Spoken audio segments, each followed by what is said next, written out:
Good evening. I'm Gundar Oswald, the program chair for Chesapeake Chapter.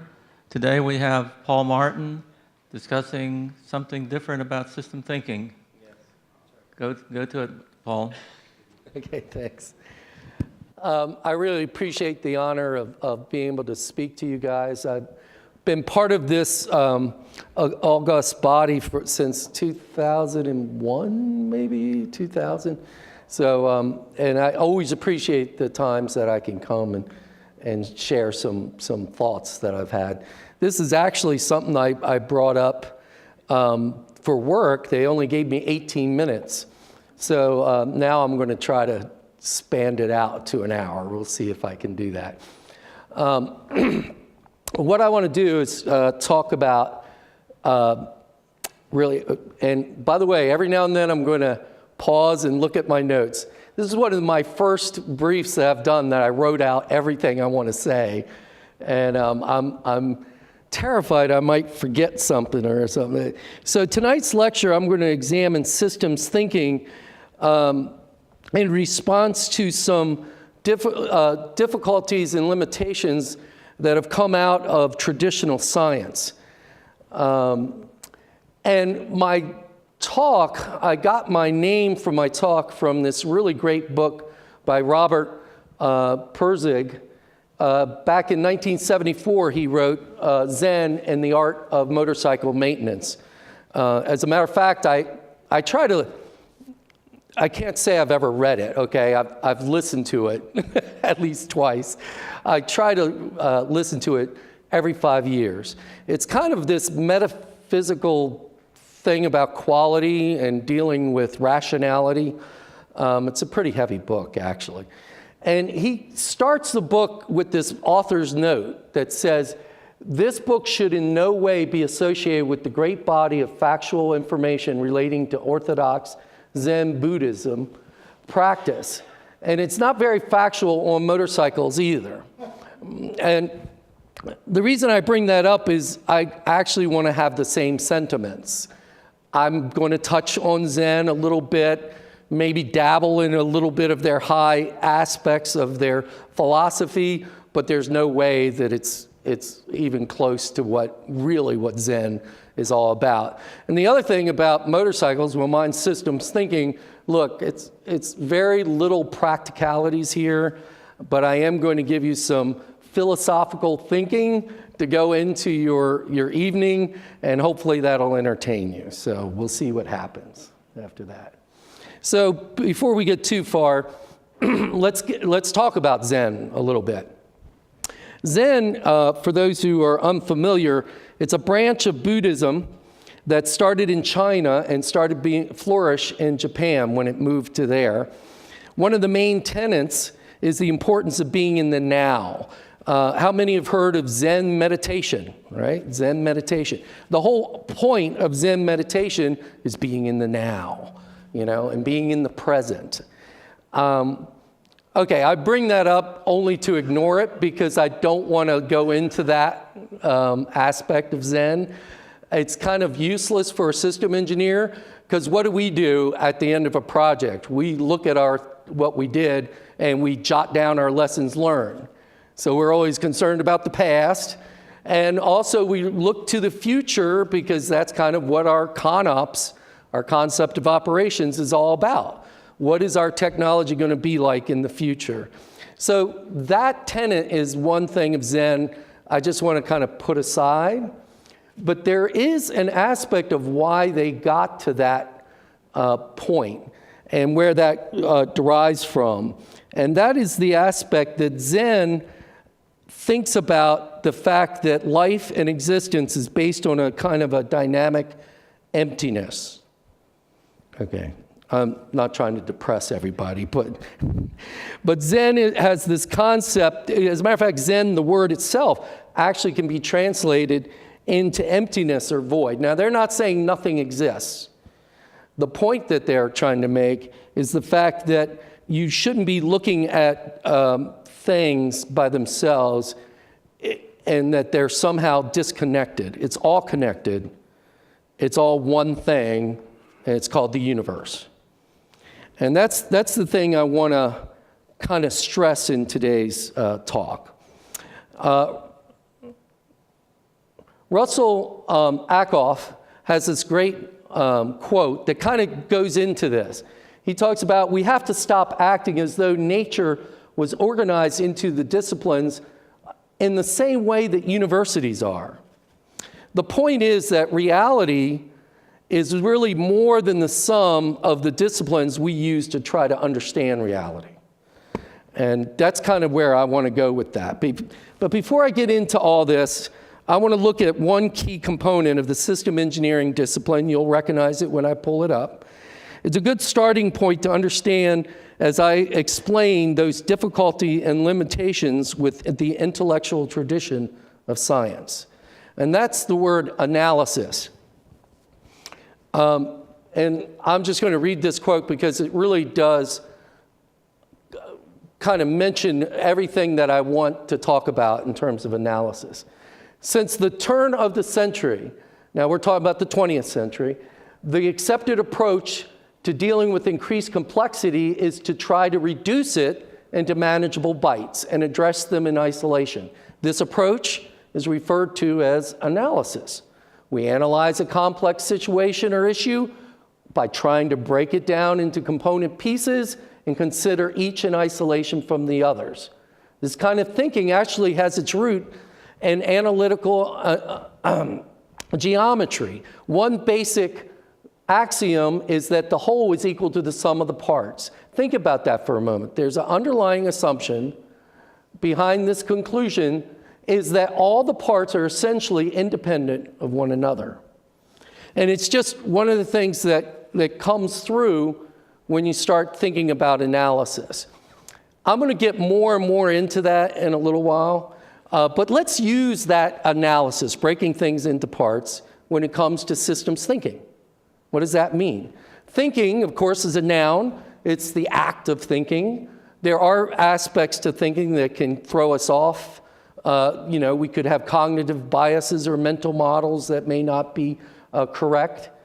But the adjective to that, right, systems thinking, the adjective that modifies that noun is systems. And you can think of systems as a whole consisting of interacting parts. That's a simple definition. We're going to get into more complex ones in a little bit. But the book that you're going to try to get tonight over here, Systems Thinking Made Simple, is a great quote in there that I want to read to you. And it says, system thinking is not a science. It's a conceptual ability, an orientation, a framework. However, systems thinking is informed about knowledge about systems. So with that in mind, let's think about what does that mean? What is a system? Of course, a whole consisting of interacting parts is a simple one.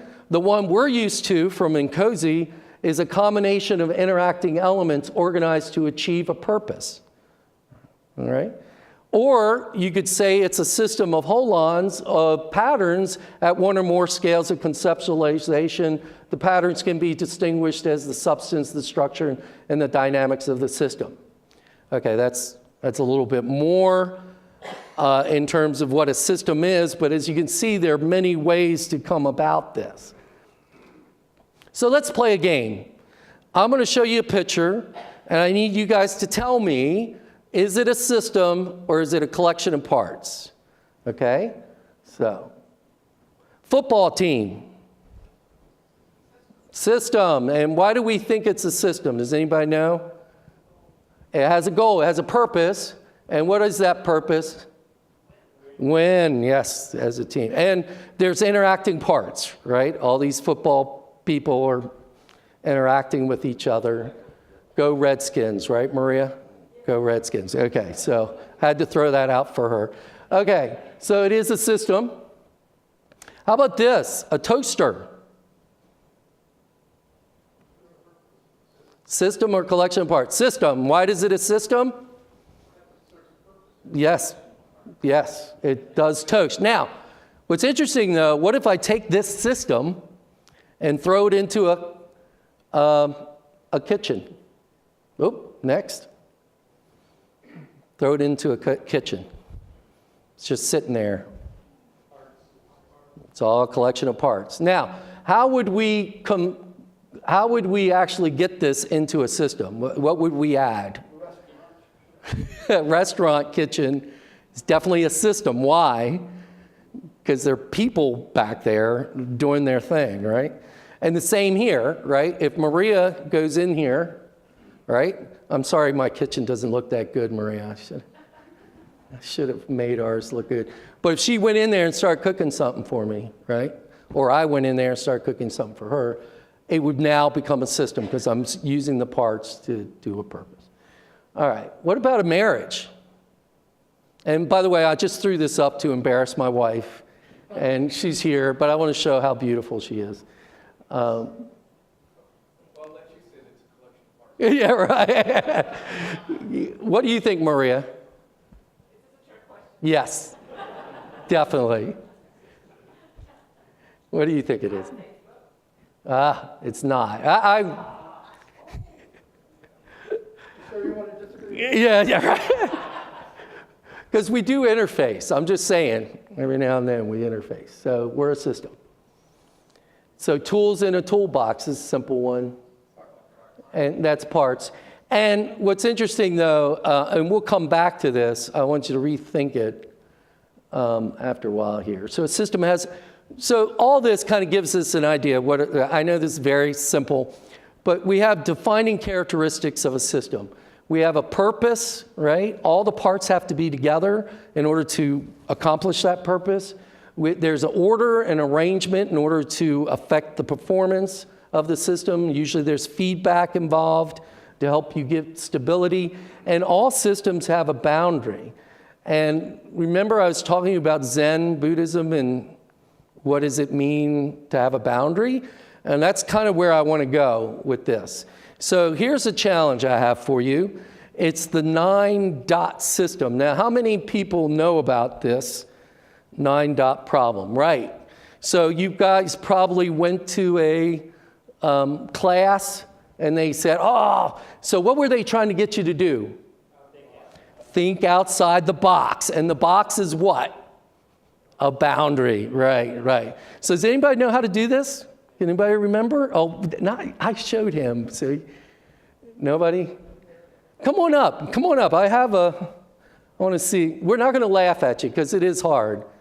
It is hard. Jim, he's now a doctor, so it only makes sense to. I think he took a 2-week class on how to do this. It's actually, even if you know it's outside the box, it's a hard problem because, yeah. Yep. Very good. There you go. Good job. And just in case nobody figured it out, I actually show exactly what Jim did. Okay? Oh, hey, can we do it in 3, Jim?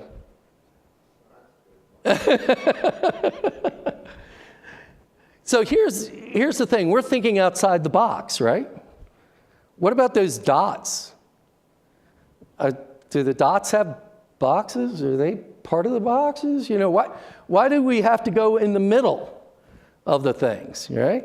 So if we now, you need a bigger piece of paper to make this work. That's why, even though if somebody wanted to do the 3-dot problem, they couldn't have done it on here because you would have to almost go to the ceiling. So basically what you do is go 1, hit the edge of each dot, go back, and then do it again. So that's good. It's thinking out, what if we could do it in 1? Anybody think we could do it in 1? Yes, Jim. So Jim's right. You take it, you throw it into a cylinder. It's now 3-dimensional. And then whoa. So what's great about this is we started out thinking that this was just a 2-dimensional box in order to do our connections. And all of a sudden, we're discovering new rules of thinking about boundaries. Boundaries are arbitrary. I mean, we're only putting boundaries on things because we're trying to understand them better, right? Our culture and our discipline is what's really driving the boundaries that we create. All right. Let's make sure I don't lose where I'm at. So they're arbitrary and can be reset. So let me give you a little story about my challenge with boundaries and getting into this whole universe thing.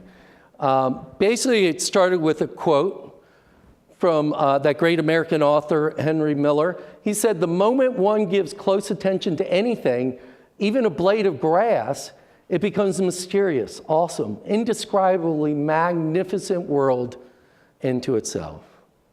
Isn't that a gorgeous quote? Thinking about the things. When I think of this, when I read this, I think of the Incredible Hulk. Yeah, no, the Incredible Hulk, yeah. Oh, yeah, okay, so I guess I should explain that. The Incredible Hulk, hopefully you'll still respect me in the morning. Oh, went too far. I don't know what happened there. Hope you still respect me in the morning, but I do love comic books. Used to read them when I was young. Still read them, as a matter of fact. I have one next to my bed that I haven't looked at yet. But back in 1977, I read this Incredible Hulk comic book written by the great science fiction author Harlan Ellison wrote it. And it was the Incredible Hulk. He got shrunk to where the atoms became planets. And so he wound up on one of these microscopic planets, found love and adventure, and then he grew up, became big again, But as a young boy, this is like, wow, there's like universes on your dust mote, on a dust mote on your jacket. That just amazed me. And then a few years later, I saw this film called The Power of Tens at the Smithsonian. And it starts off basically showing a couple on a beach, and then slowly, well, I sped it up for you so you wouldn't have to see the whole thing. But it basically just goes up by the power of 10 to where you see the city, the lake, the continent, the earth, and then slowly but surely you see the solar system. And it just keeps panning and pulling out until our own galaxy itself, our own solar system, becomes this dot in this great, vast sea of stars. And then it just keeps going out. And even that speck gets lost when it starts becoming part of a greater Milky Way. And then it's just like, where are we? Like, we are there. Well, we were, and now that's a dot, and it's gone. And actually, I don't blame the filmmakers for stopping at that point. It's like, how far out can you go? You can't stop. So what they did is they reversed it, went all the way back to that couple on the beach, and they say, well, let's go the opposite way. And so they take his hand, and they actually go in, and you can start seeing the skin, the blood vessels, the blood itself. You start seeing eventually you get to the point where you actually see DNA strands, and eventually you actually start seeing an atom. But what's amazing about that is to get to the atom, what is all that? Emptiness. And this atom, you know what's amazing about that is that all this is made up of mostly emptiness, right? But all the atoms come together to get us this solidity that happens. Where's that transition that occurs from atom to solid? It's called emergence, and we'll talk more about that as we go along. But basically what that did for me, it showed me that the universe, there's infinite bigness, infinite littleness. Where's your boundaries at that point? And what about time? Now, we're talking about levels, right? From the very, very large to the very small. But what if we put that fourth dimension, time, into it? Is this a system or a collection of parts? It's a piece of art in the New York Parkway, and all it is a slab of aluminum and magnesium bolted together. System or collection of parts? What do you think it is?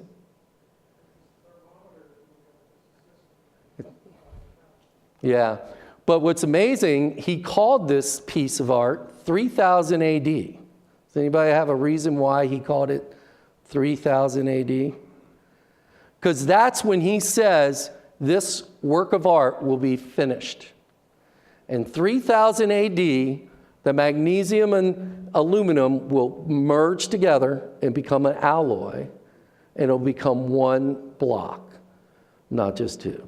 So it's a system because it's bringing itself together as it goes along.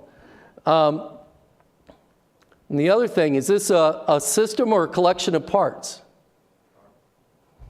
Is it parts? Collection of parts? But what's it doing as we're watching it? Yeah. Time. If we put time into this collection of parts, what happens to it? All of a sudden it starts becoming this system where its purpose is to biodegrade efficiently, right? And just take all that stuff back into its where it belongs. So this is a major tenet of Zen, as a matter of fact. They look at the universe, understanding there's no difference between matter or energy. They actually look at anything close enough, you'll see that it's an event, not a thing. But here's the kicker. We're human. We love putting boundaries around something, calling it a thing, and actually naming it. As a matter of fact, at the beginning of, if we were a caveman, or if God created us, one of the first things we did was start naming things. As a matter of fact, in the Bible is a great quote in Genesis where the Lord God formed Adam, and what did he start doing? Naming the animals. He was like, oh, there's an animal. I'm going to name that a skunk because it stinks, you know, and there's something with a long neck. A giraffe. I'll call that a giraffe. So he started naming all these things. And even in non-Western world, they were worried about this. As a matter of fact, there's the Tao Te Ching, which is part of, I want to get this right. It's a fundamental text for Taoism. And they have this great saying, once the whole is divided, the parts need names. There's already enough names.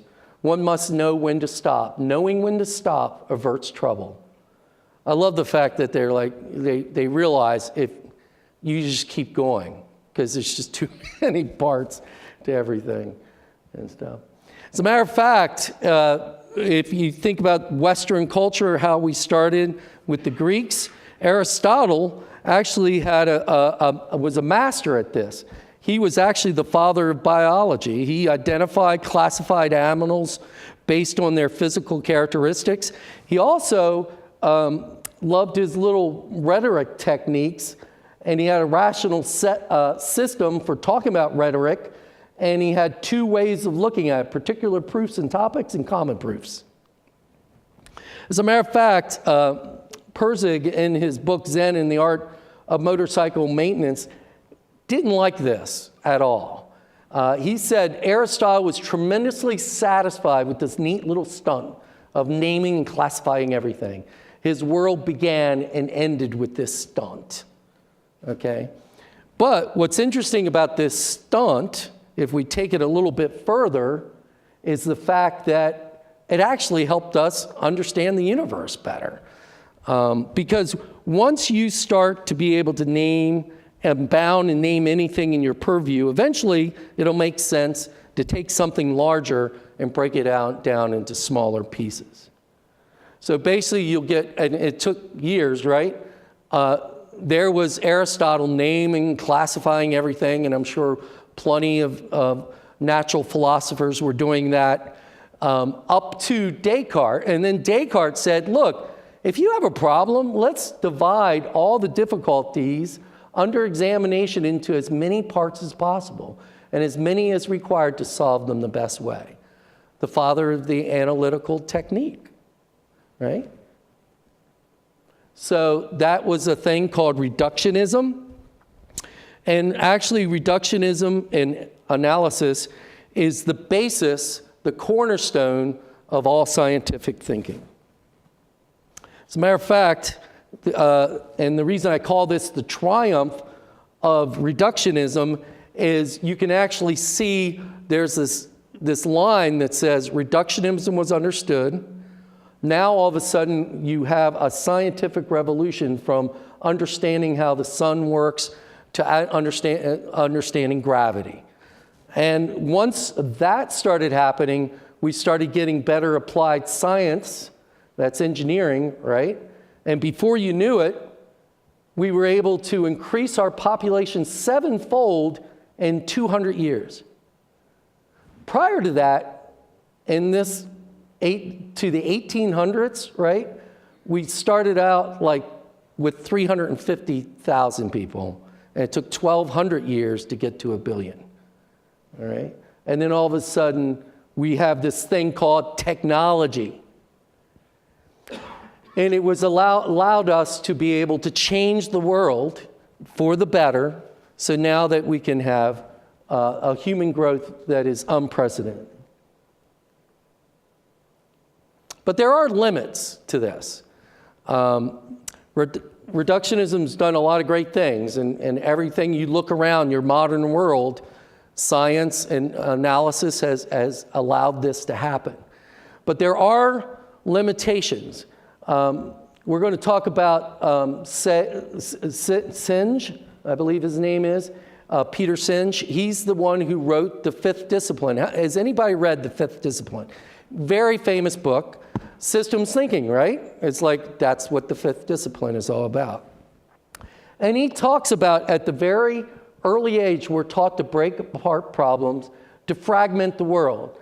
This apparently makes complex tasks and subjects more manageable, but we pay an enormous price. We no longer see the consequences of our actions. We lose our intrinsic sense of connection to the larger whole. When we then try to see the big picture, we try to reassemble the fragments in our minds, to list, to organize the pieces, but after a while, we give up trying to see the whole altogether. And the issue we get into is the fact that what we're trying to do, and the price of reductionism, is not seeing the overall system. What we're trying to do, the problem we're running into, the whole point of reductionism is to get away from complexity, right? But you can't ignore complexity. I love this Zen quote. If you understand, things are just as they are. If you don't understand, things are just as they are. Doesn't matter, right? You can't ignore complexity. It's still going to be there even after you do your reduction and do your analysis. Your complexity is still going to be there. The other thing that you can't do is study emergence. And the concept of emergence is that there are characteristics that the whole demonstrates that cannot be attributed to the components. A good case in point is your brain, okay? It's easy to think your brain, it's got a lot of electrical parts working and stuff, right? But can you pull out a neuron and say, here's a thought? No. As a matter of fact, consciousness is one of the things scientists have the hardest issues with, right? As a matter of fact, if you look long enough, and I have, emergence becomes this real issue with scientists. Because why? They can't look at emergence from a reductionist standpoint. It's only when it's all together and you have aspects working. As a matter of fact, there's a great radio podcast called Radio Lab. I've been listening to them for about 10 years or something. But at the very beginning, they did this great radio program called Emergence. And they interviewed this lady who was studying ants. And she was like, I'm studying ants. And of course, they're amazing creatures. They're able to like build these great almost castles, sand things, right? And they're able to herd other critters in there to help them out. They get ready for fighting and stuff like that. But individual ants, right? And she said this. She said individual ants, they could grab one side of a stick and another one grabs the other side of the stick, and they'll do that all day, going back and forth, not knowing what to do. She goes, they're dumb as posts as individuals, right? She goes, but when you start looking back and seeing the collective, all of a sudden it's this brilliant species. So what is that about? It's emergence. It's like you can't figure out how they're able to do what they do unless you pull all the way back and look at emergence. So an appeal, and Jeffrey Goldstein has a lot to say about emergence. He says, the appeal to emergence is thus a way to describe the need to go to the macro level, its unique dynamics, laws, and properties in order to explain more adequately what's going on. Actually, what he's saying, right, is the exact opposite of analysis. So we have this need to understand the universe better, all right? And it turns out Aristotle didn't ignore this. He loved naming things, right? But back then, I don't believe they had analysis. That didn't come till the scientific revolution. He was able to decode things, put things in a hierarchy. He loved doing that, right? But he also observed that system properties will manifest only when the components interacted. And those system level properties were different than the individual things. That's why he said the whole is greater than the sum of the parts. So even the Greeks understood it wasn't enough just to break things down and understand them. There was something else happening at the system level. And of course, they didn't use system back then, right? That wasn't a word that existed. But the word whole did, and that's when they talked about systems, they talked about the whole. Well, it took years. I mean, even the scientific revolution didn't catch this one, right? So it wasn't until around a little before the Civil War, John Stuart Mill, in his System of Logic, said, no mere summing up of separate actions of those elements will ever amount to the action of the living body itself. He was a philosopher in chemistry and biology, and he just realized, how does this chemistry work? You take these two chemicals that will kill a person, and you put them together, and they're essential for life. What? You know? And that's the type of emergence that he couldn't get a handle on. And as a matter of fact, several years later, George H. Lewis actually, in his Problems of Life, used the word emergent. He said emergent cannot be reduced either to their sum or their differences. He's talking about biology at that point. Another biologist, and much later, right, about 50 years later, actually came up with the book called Holism and Evolution. And I want to read this to you because I don't want to miss this. He argued that the unity of parts can be so close and intense as to be more than the sum of the parts, which not only gives to a particular conformation or structure the parts, so relates and determines them in their synthesis that their functions are altered. The synthesis affects and determines the parts so that the function towards the whole. Or as I said, system, right? And so notice that in his book, he's talking about synthesis. So that's one of the keys, right? The complete opposite of analysis is synthesis. So let's take it from there. I'm moving from the 1900 to now. What have we tried to do in order to try to push back against what these limitations are? One book that came out was Norbert Wiener. He made Wiener. He did cybernetics in the control of communications in animal machine. Cybernetics is looking at the feedback aspect of and control and communications at the system level. We also have C.W. Churchman. He actually advocated the industrial use of operations research, which was an outgrowth of using scientific methods, techniques, and tools to solve military problems during World War II. Oop, went too far. Bertalanffy, I always call him Butterfly, but Bertalanffy, he's, I believe, Swedish biologist or German biologist. He actually founded found the general systems theory. The whole idea was maybe if we look at things from a systems level, we'll find similarities between systems. And he was actually hoping to get a unification of science out of that. Didn't quite work out the way he hoped. But you know, intriguing nonetheless, because as a biologist, he was struggling with those limitations that traditional scientists bring.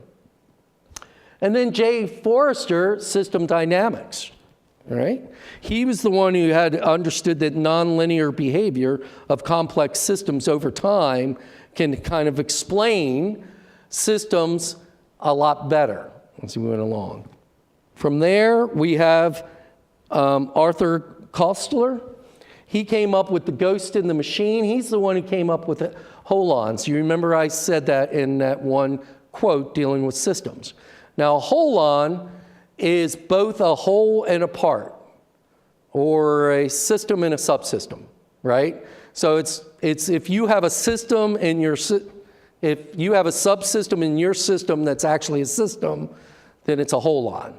And I didn't catch on because we already have system and subsystem. We don't need a new word for that. But it's interesting that he actually understood the fact that there were these levels and things.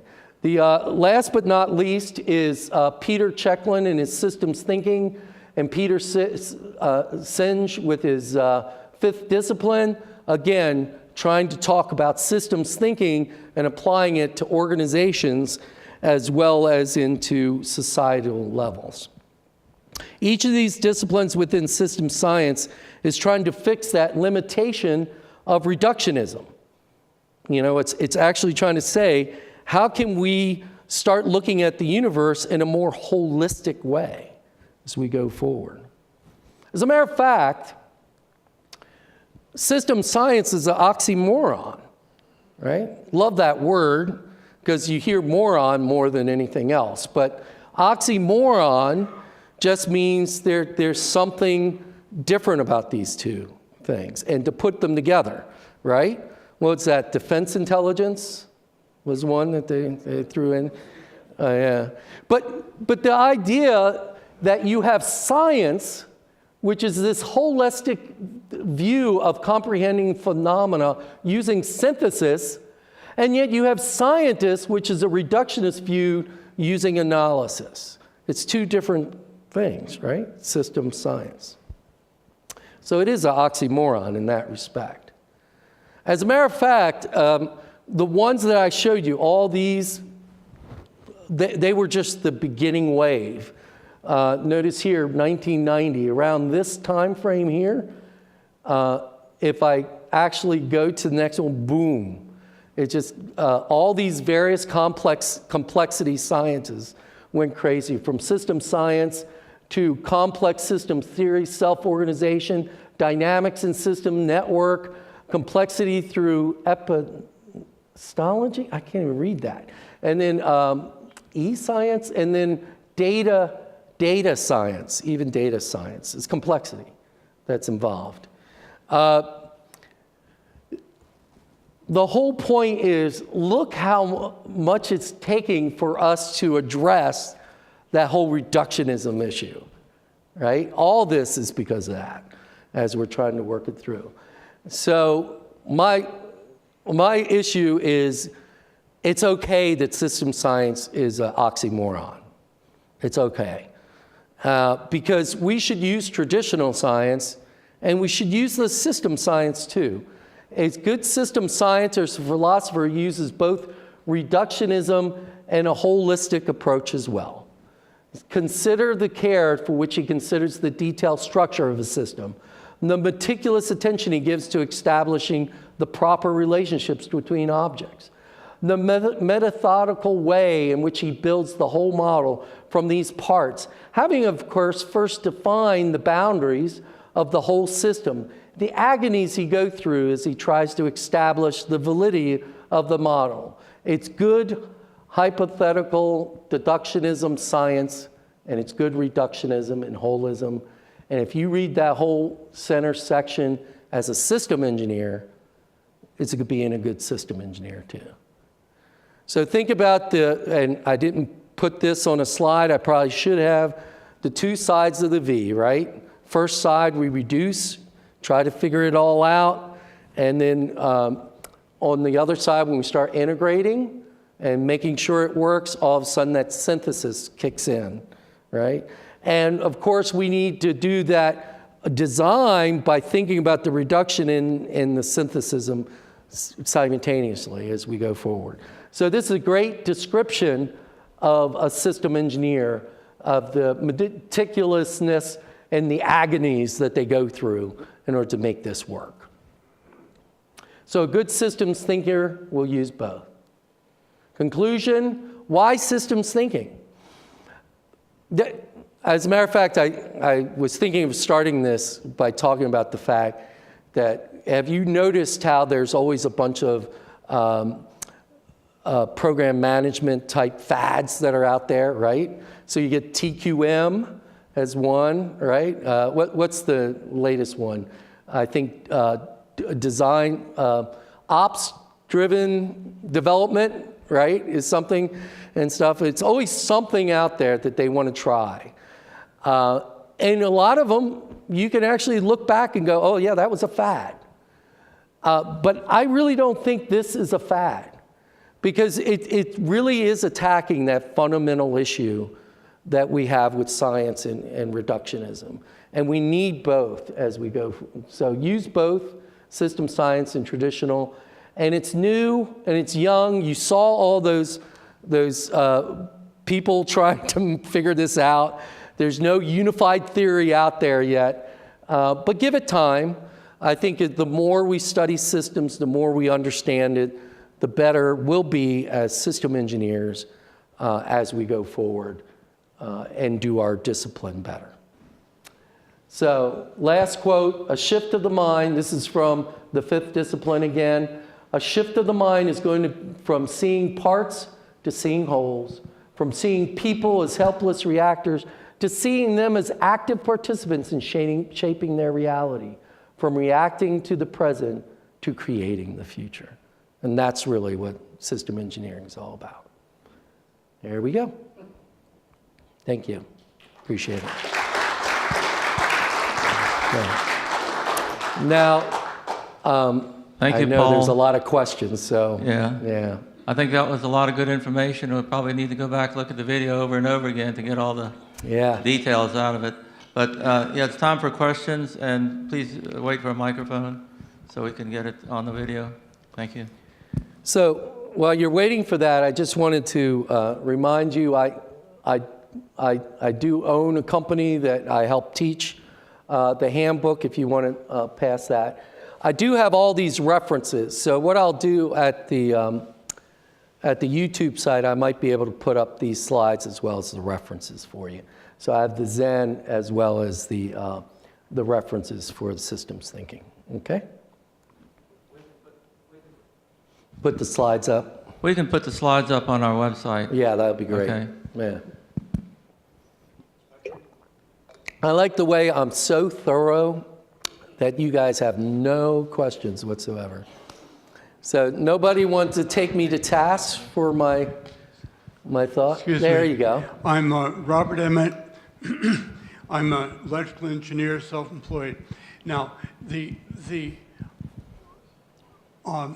information you're going to give Is it connected to Johns Hopkins EDU? No, No. no, no. Okay. Right, yeah, I'm self-employed, and this is just my ramblings, right? Okay, It's good. just me thinking out loud and stuff.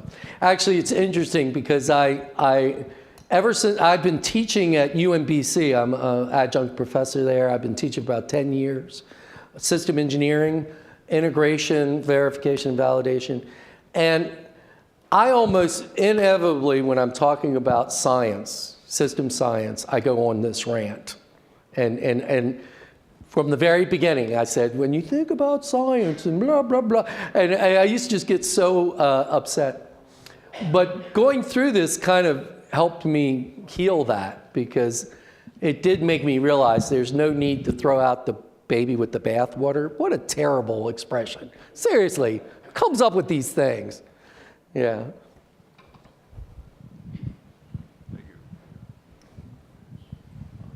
Paul, Yes.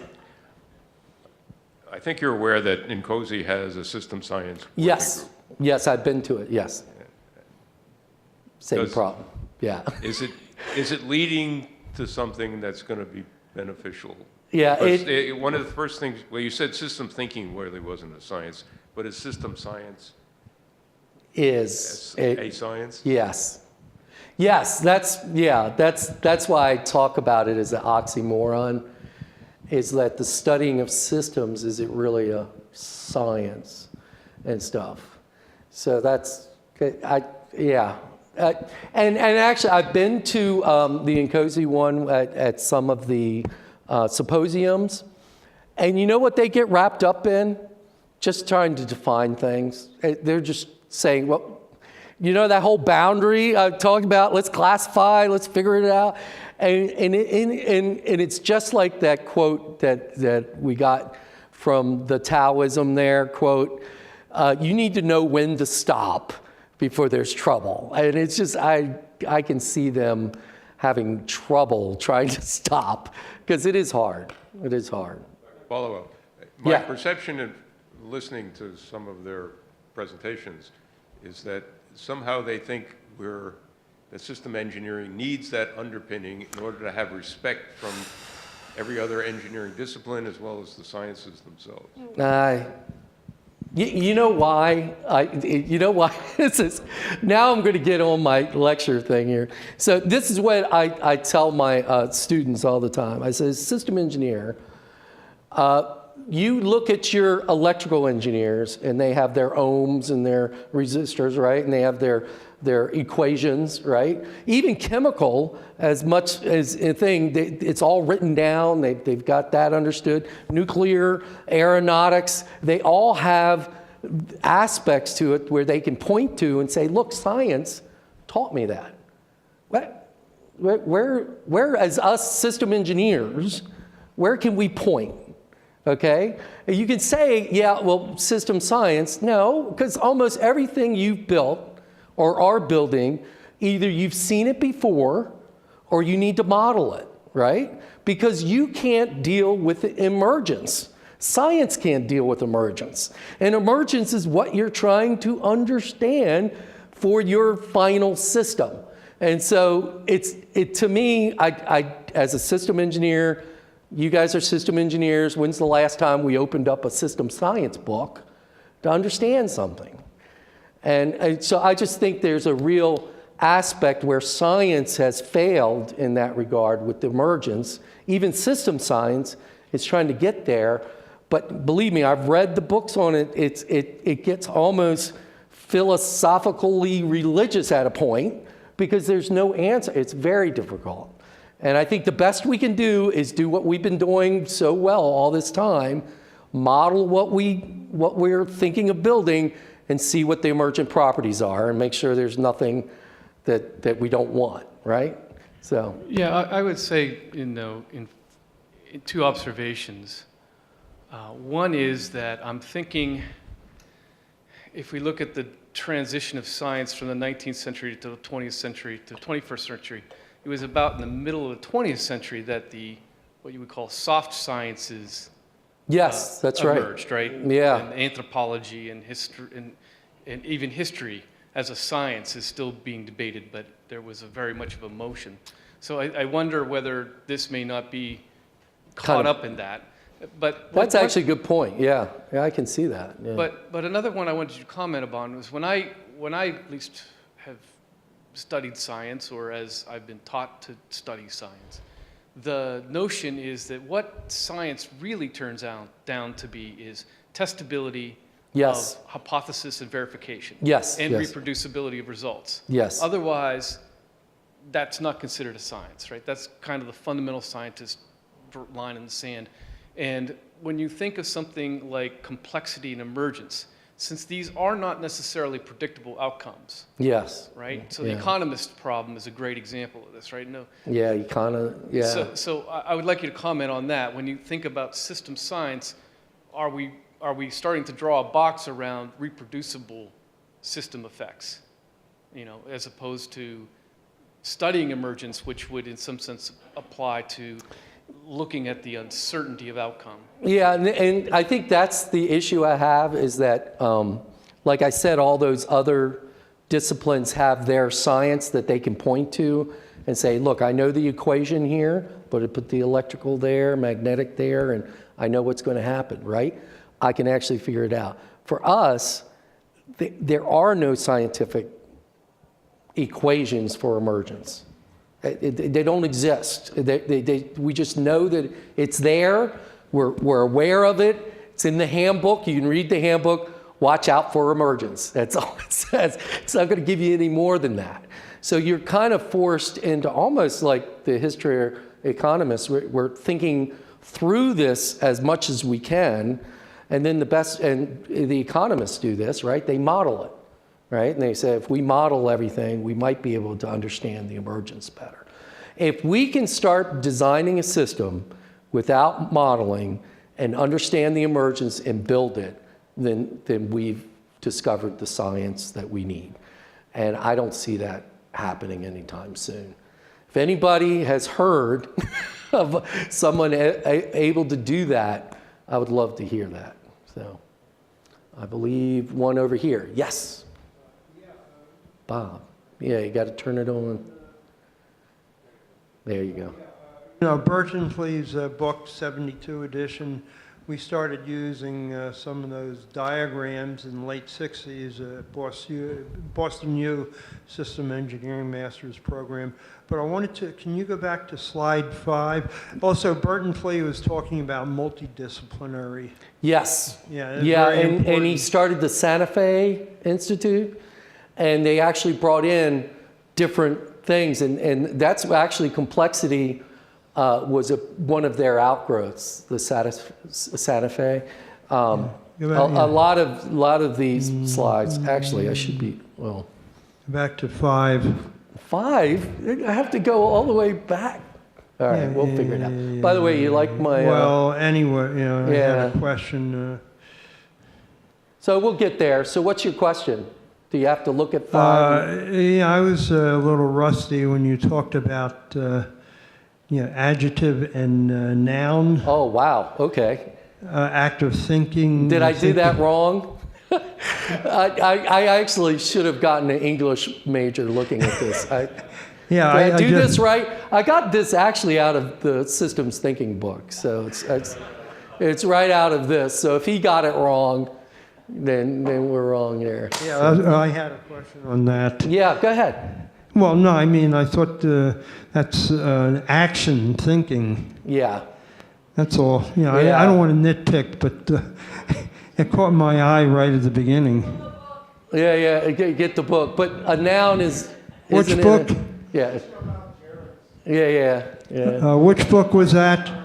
The one we're getting out. It's called Systems Thinking Made Simple. And as a matter of fact, we're going to draw for this soon. So, yes. One last question.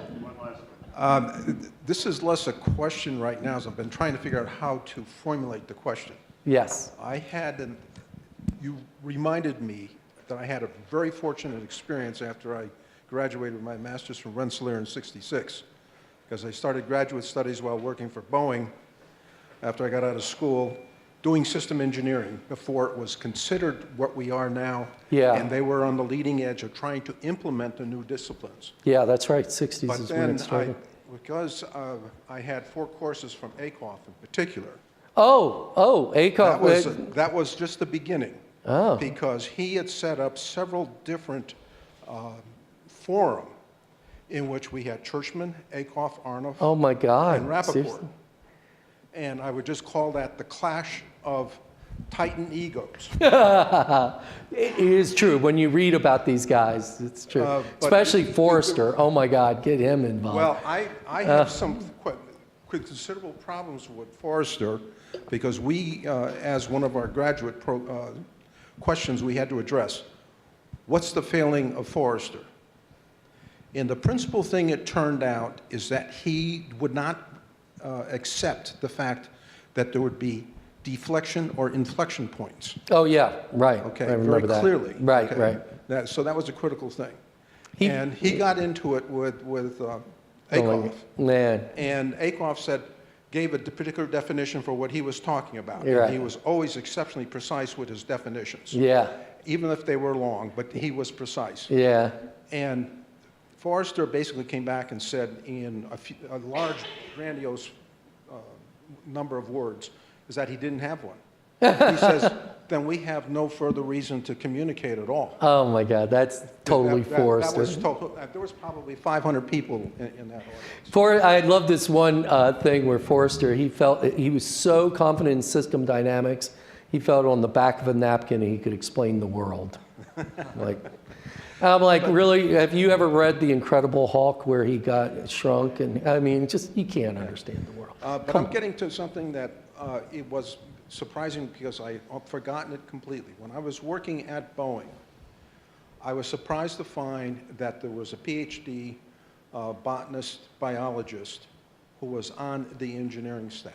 Oh, And the reason is that he had the uncanny knack through his understanding of taxonomies in particular to understand the breakdown and buildup the work breakdowns. for the systems completely and totally, and could fill out the RAS charts that we had to fill out by hand then and everything else. Especially for something as complicated as you were working with.